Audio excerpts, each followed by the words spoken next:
calcul du tâche-mage. Les fractions, c'est un élément essentiel de votre préparation. Ils vont apparaître dans quasiment tous vos calculs et du coup, vous devez les maîtriser à la perfection. Une fraction, qu'est-ce que c'est? C'est une opération de la forme A divisé par B. On a en haut ce qu'on appelle le numérateur et on a en bas ce qu'on appelle le dénominateur. Le dénominateur doit toujours être différent de 0 puisque je vous rappelle qu'en maths, je n'ai pas le droit de diviser par 0. Qu'est-ce qui nous intéresse sur les fractions? C'est les multiplications de fractions, les additions de fractions, les divisions de fractions, autrement dit les opérations autour des fractions. On va commencer point numéro 1 par l'addition et la soustraction de fractions. La règle d'or quand vous additionnez ou vous soustrayez des fractions, c'est de mettre au même dénominateur. On prend un exemple. Vous faites par exemple 1/2 plus 1/3. On est bien en présence d'un signe plus, donc on est bien dans le cas de l'addition. Donc le réflexe, c'est de mettre au même dénominateur. Le dénominateur, pour le mettre au même dénominateur, il faut trouver ce qu'on appelle un dénominateur commun. Ici, le dénominateur commun, c'est 6. Autrement dit, je vais transformer chacune de mes deux fractions en divisé par 6.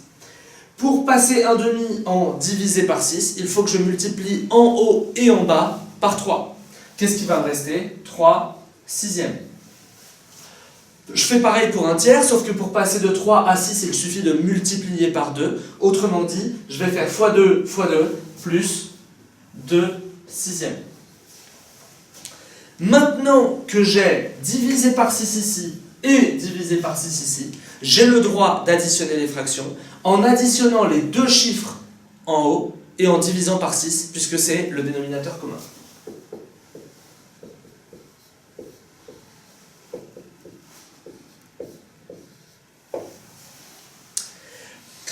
Pour réaliser cette opération, qu'est-ce qu'on a fait? On a trouvé le dénominateur commun, on a multiplié en fonction et ensuite on a additionné.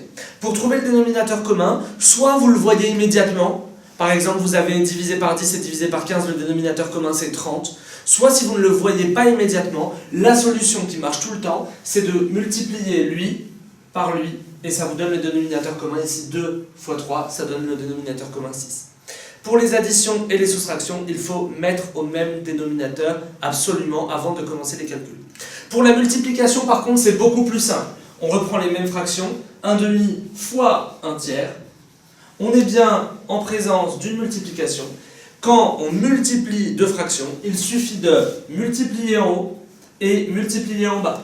Ici, en haut, on va avoir 1 fois 1 et en bas, on va avoir 2 fois 3.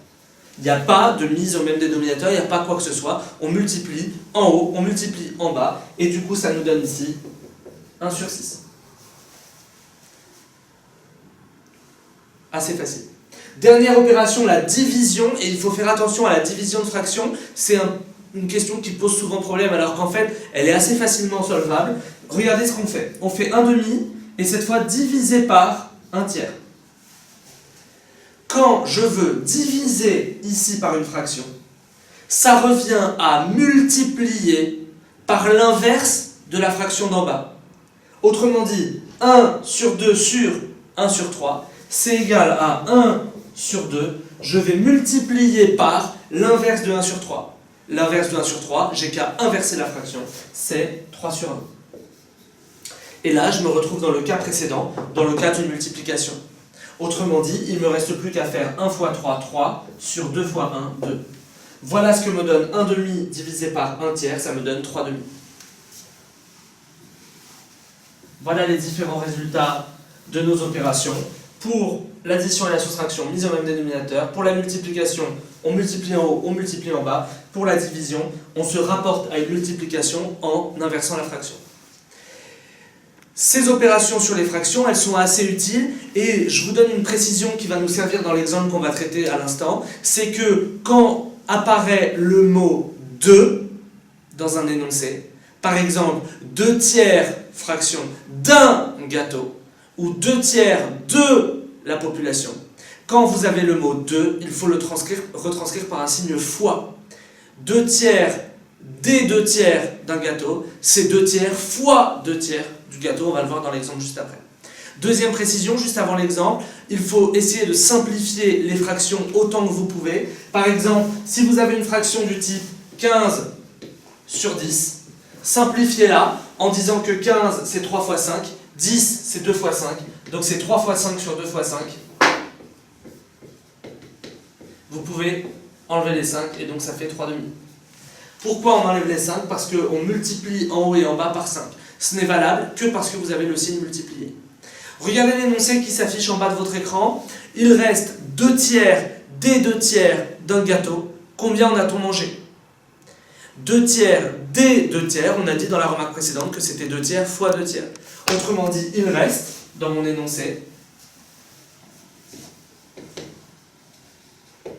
2 tiers fois 2 tiers du gâteau. Combien il reste? On est bien dans un cas de multiplication. Il reste donc 2 fois 2 sur 3 fois 3, 4 neuvièmes du gâteau. Il reste 4 neuvièmes du gâteau.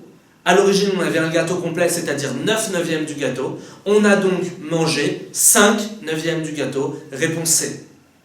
Donc vous le voyez, les fractions, c'est vraiment pas compliqué. Vous avez 3 types d'opérations à maîtriser. Entraînez-vous, entraînez-vous, entraînez-vous de sorte que ça ne vous prenne aucun temps.